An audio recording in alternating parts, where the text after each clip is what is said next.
Hello, hockey fans. The Minnesota Hockey Connection Show is on the air. We're at PACT-TV studios in downtown Duluth at City Hall. And I got a first-time guest in it today. We got Shawn Bartlette. He's a Duluth Marshall coach. This is his second year there, but he's been around the area for, well, about 20 years almost, I bet. Glad to see you again. Yeah, thanks for having me. So tell me a little bit about your hockey life.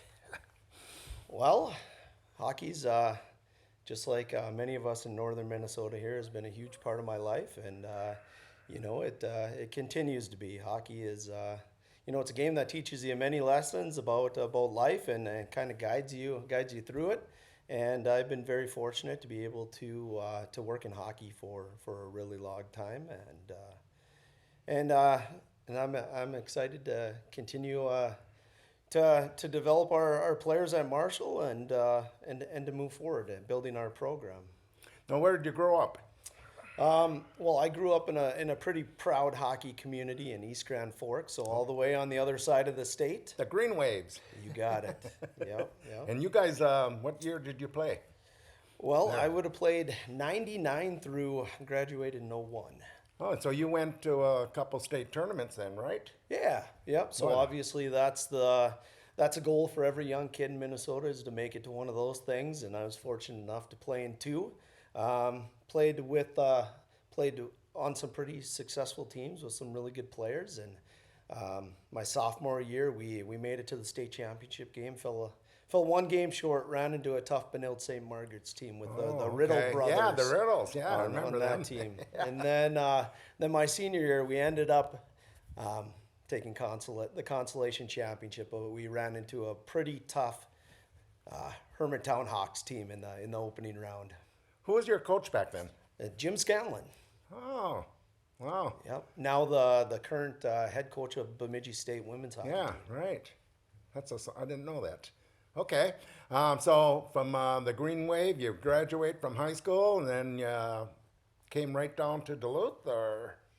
No, I had the opportunity to play a couple years of junior hockey. So I played with when I was 18. I had the opportunity to go to Fairbanks, Alaska, and play in the America West Hockey League at that point. Right. It slowly turned into the North American Hockey League, but I had the privilege to go there for a year and a half, and that was quite the change of pace, and I think it was a good experience for me in terms of growing up and maturing and preparing myself for what was going to come in the future with schooling and hockey, and it was certainly an experience, that's for sure. Telling my mom at 18 and my dad that, you know what, I got drafted by a team in Fairbanks, so that's where I'm going.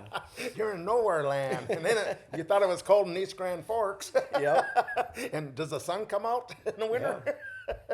So you played there a couple years then, or? Played there a year and a half, and then I got traded to Bismarck. Okay. The Bismarck Bobcats, and that was in the North American Hockey League at that point. Okay. So how was it up in Fairbanks? Are you a fisherman and sportsman, like hunting and all that? Yeah, absolutely. So that's a great area then. I had a really cool experience. My housing dad, my billet dad, was in the Air Force, so I had the opportunity to live on the Air Force Base, Eielson Air Force Base in Fairbanks, just outside, just past the North Pole. Okay. The city. And I got to live with a really, really good family, and it was a really good experience. I'll tell you what, in the hockey world, when you go to juniors, these billet families, they're a lifesaver for godsend, for a lot of these players, especially Minnesota players, because they don't get out of their house at 15 like a lot of these other kids in other states, and so it's nice to feel that you're in family and that, and they treat you right, and they come to your games, and you feel like, wow, this is good, and you get fed good. My housing dad was actually our announcer as well too. Oh. So he was our play-by-play broadcaster, and my family would listen to all the games when they couldn't make it, and so they got to hear some of the behind-the-scenes things that I was doing as well too, because he would let it slip what his billet son was doing. So right. I can't think of his name, but the owner up there, I know the owner the last 10 years. I don't know if he was the owner back when you were playing, but he goes all over with that team. He follows that team, and he's Yeah. a pretty nice guy. Are you thinking of Rob Profit? Yeah. So Rob was he was the general manager, but he was also the head coach of the team. So Rob was my head coach when I was playing there. And another player I knew real well in high school out of Elk River, he went up there after you, I mean, and then he became a coach up there, Trevor Stewart. Yeah. Yeah, and he did a great job with the Fairbank team, and they even won the whole thing with Yeah. him and that. So then you come down to St. Scholastica, correct? Yep. Okay, and then you played 4 years there, and you were captain, and then I think you coached right after that. You got into coaching, right? Yeah. At the North Shore, that's a Silver Bay, two harbors combined team. And so then you went back to St. Scholastica, I mean, if I remember right, and you assistant coach there. Yeah. So I had a great playing experience, great education at St. Scholastica, and it was the right fit for me in terms of academics and a hockey experience as well too. And then I was fortunate right after that to get my first teaching job. That's what I went to school for. That was my major, was secondary education, social studies. Got a teaching job up in Silver Bay, Okay. and I coached there. I was their head high school coach and head baseball coach for, okay. I think it was 3 years, and then had the opportunity to bring the two very proud communities together, two harbors in Silver Bay, and form the North Shore. And I got to be the co-head coach for 1 year with Steve Wasco. Oh, okay. Yeah, I know him. Who was real the well. Two Harbors head Yeah, coach for yeah. a very long time. I see him at the state tournament. He's with all the coaches, evaluating the all tournament team. I talk to him a lot. Yeah, and he's still our State section rep. So Yeah, right. So the small world. So you taught up there, and then all of a sudden you went back to St. Scholastica. Something good must have happened that made you do that move. yeah, so Mark Wick was my head coach at St. Scholastica, and then he brought me back in to coach with him, and that was a great experience, and that was great for my development as a coach as well How too. many years did you do it at assistant coach up there? I believe I was there for 7 years. Wow. Yeah. So you got a lot of coaching experience already. Holy cow. Yeah. Yeah, Mark Wick, we're going to have him on our show, and we're going to talk about the mental aspect of the game. It's so much bigger now than back in my time when we were playing, and it's going to be great to hear from him and his talk and what to do for anyone, not just a hockey player, you know. It's a huge part of the game, and it's something that as a coach you always want to be aware of and stay on top of. And we actually, our first week of practice, we brought Mark in to talk to our boys, and just to share his experiences, his story, and to, maybe most importantly, being a guy that's well known in the hockey community, he's also lets the guys know that he's available to them at any Right. time Yeah. if they need him. So his message is fantastic, and our guys can, they just know it's somebody else in their corner if they ever Right. need it. Right. Yeah, he'll help. He's helping a lot of people. I mean, grown-ups and high school kids. So that's great for what Mark's doing right now. And it's kind of, boy, you don't want to go through things like that, but what he's learned and how he can help other people because of that, it's great. So now you're at Duluth Marshall. So how did that the job opened up, or then you applied, or Yeah. Okay. So coaching at Scholastica all those years, I had the opportunity to go out on the ice. Brendan Flaherty, when he was a head coach, he would always be coming over our locker room and asking, "Hey, centers are really struggling on draws. Could you come out and work with our centers?" And I helped out quite a bit with their STP program in the summer as well too. Okay. And just from my conversations with Brendan and being in the arena, it's just how the tradition, how well known the program is in the state, and also it's a challenge to where we're at right now and where we're going, building the program back up. All those things combined, it was a pretty appealing opportunity. Well, I'll for me. say Brendan was a good friend of mine, and boy, he did one heck of a job when he was here and how he built that program. And sometimes they had different headmasters during that time, and I wish when at his time some of those headmasters was more into his philosophy of the hockey program, but it never happened. But he still did a great job. And then all of a sudden, now it's hard because you don't have a lot of players, so you got to use the players you have, and you can't afford injuries. So tell me, how many players do you have right now, skaters? Well, I can tell you that last year when I first took over the program, we started with 19 available players, and 3 of them were goalies. So Did you have a JV program last we did year? not have a JV Yeah. program last year. It's been off for about 3-4 years, hasn't it? I believe so, yeah. Yeah. So obviously, Marshall School is appealing for a number of reasons, for the quality of the education and the ability to play high-level AA hockey. And with that, there was a lot of players that found our education and our hockey program appealing, and our numbers are up to 27 this year. Well, I grew up with 10 brothers and 1 sister, and 2 of us went to Duluth Cathedral, which was the first school before it turned to Marshall. And then my sister went to the high school, it was called Stanbrook Hall up at St. Scholastica, and then they closed that down in the 60s. And so the girls came over to Cathedral. But it made a big difference, us 3 over the public school brothers, I mean, it was smaller classes. You get one-on-one. They cared. And I'll tell you a good story of a player that came up here during Brendan Flaherty's time. He was having trouble down at Denfield, and he came up to this, and he still had trouble. He couldn't get it, and it took the coaches and everything about a year. But he had all the people trying to help him, and he finally got it. His name was Judd Peterson. Yeah. And I give that kid a lot of credit to sticking with it and going through the hard times. And that kid, I was amazed what he did, and then go over and captain over at St. Cloud State, So it's a great story, and plus now he loves school.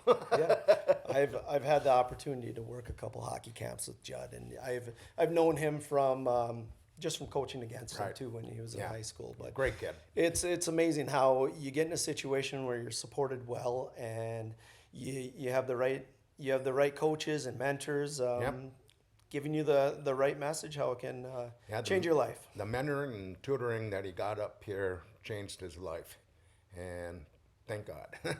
Well, he was one heck of a hockey player and a good person as well too. Yep.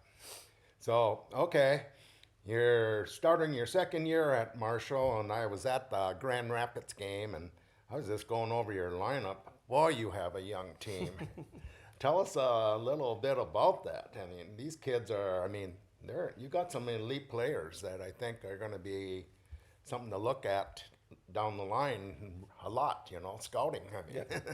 Well, we understand that the transition from Bantam hockey to high school hockey is a big jump, and the ability for us to have a JV program this year is going to be great for all of our players. We're going to be able to get them against a competition that is right for them in terms of their development, and we think that's going to be a positive thing for us. And we got a very young group and some guys that are going to be forced to play some really big minutes against some very quality high school teams, and that's okay. The cool thing about this group is just the dedication not only to their craft but to each other. It's a great group of guys we have right now with a core leadership group, upperclassmen, and then a really tight knit group of newcomers to our team. Right. And they they put in the time.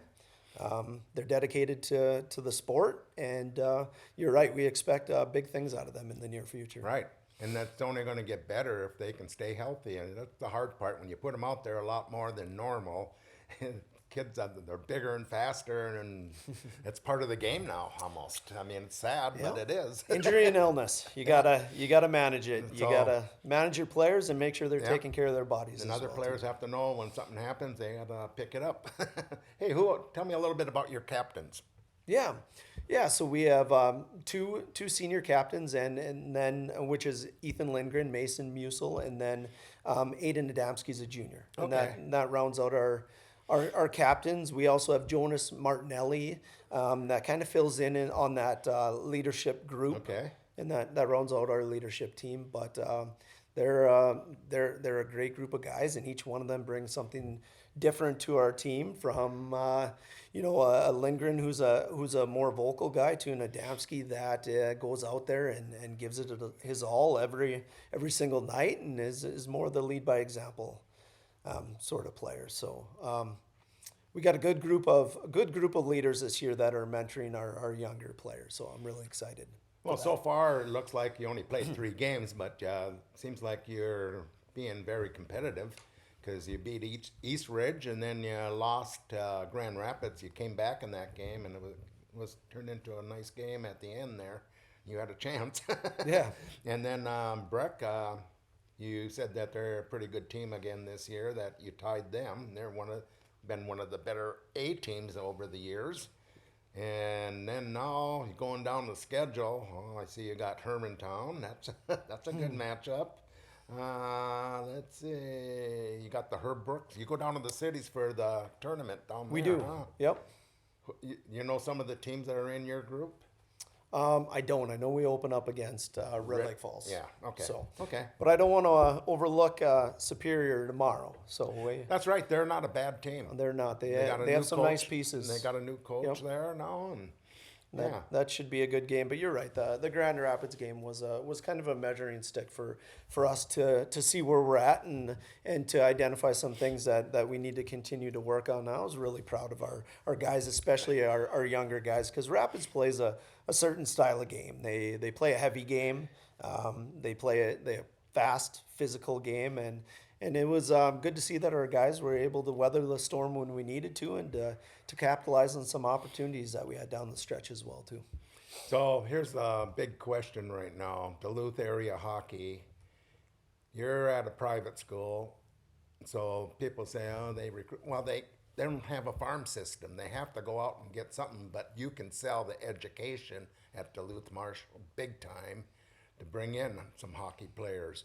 But the numbers of, I'd say, kids that I'd say have a chance to be kind of elite are going downhill in this area. So and plus the idea that Catholic school's starting, that makes your job a lot tougher, I think. How do you do it? Well, I guess to address the level of quality talent in our area, and I know there's some people on the DAHA board that, in terms of player development, that are working very hard to make sure players in this area are given opportunities to find success, to play at the level they should be, and in turn they're hoping that we're turning out more high level players in the future.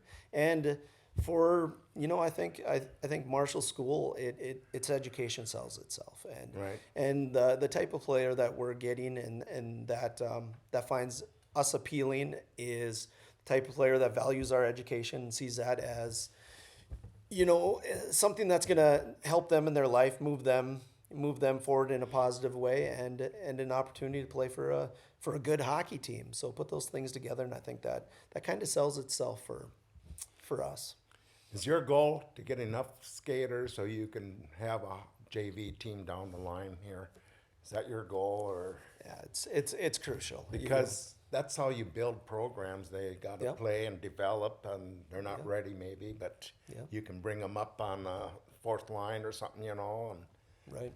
so that's you got a tough job. Yeah, I'm sorry, coach. It's that's one of the first things that we identified is we need to be able to establish a JV program, not only because it helps us with scheduling other teams, because other teams want to play JV schedule as well too, but it's what's best for our players. We have players that they're close, but they're not ready to step out on the ice Right. against, say, a Grand Rapids or an East Ridge or a stronger team like that, and we need to be playing them against a competition where they're going to be able to develop against players that are more like caliber as them. Right.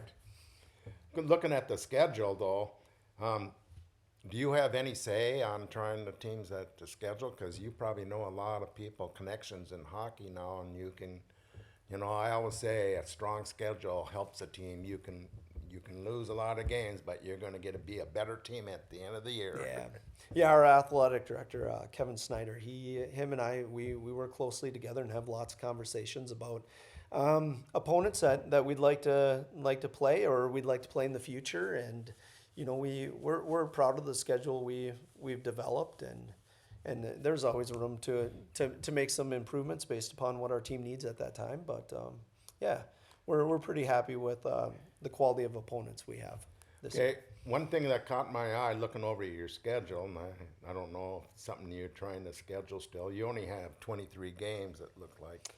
And do you have, I didn't see Duluth East. Yeah, there's probably from the schedule you have, the schedule that's in our brochure or our program that you get at the games. But there was a couple changes that happened pretty late. I wondered, we have a game against Fort Francis, Okay. their high school team that might not be on your schedule, and we also picked up a game. It is on I believe it's the 13th of February Okay. against Duluth East. Oh, okay. Let me mark that down. Duluth East, that's what we want. I grew up with Mike Randolph, the old coach of Duluth East and that, and he always told Brendan, move up to Double A and we'll play ya. And sure enough, when Brendan got to Double A, right first year, and it was a big crowd. They had it down at the deck. I mean, the Amsoil. It was great to see that again, And I know our guys are excited for all of our kind of rivalry games, and I think that whole week is an interesting week for us. I think we open it up with Proctor, and then we have Denfeld later that week, and Rockridge. You got all the locals. and we got Rockridge. These are all rivalries. And then our final game will be against Duluth East for that regular season. Well, that's good to know. There you go. You got Rockridge on the 30th of January. Then you got Proctor at Proctor. Well, you go to their rinks. Yep. And then February 6th, you got Proctor. That's a nice rink they built too. I like that. And then and Rockridge. Oh, that's a Proctor, and then with the convention center. So it's really, that's good to see Northern hockey build these things for the kids, and it's going to help the programs in the area. And Absolutely. then you got Denfeld, and they moved up to Double A, and that's kind of scary to me. But we'll see what happens their first year here. But it's a learning experience for everyone, and see what happens the first year. But they're only going to get better. Yeah, they have some nice players. We scrimmage them. Okay. Yeah. Prior to the season, I saw that. It was a very competitive game. They have one really good line that can go with John Scott and foreign exchange student. Right. It's a good. Right. And Rockridge, I remember them from last year. They had a lot of big kids coming back. I'm talking basketball players. They're 6'4", 6'5". It's crazy how big these kids are sometimes. So when do you guys practice usually?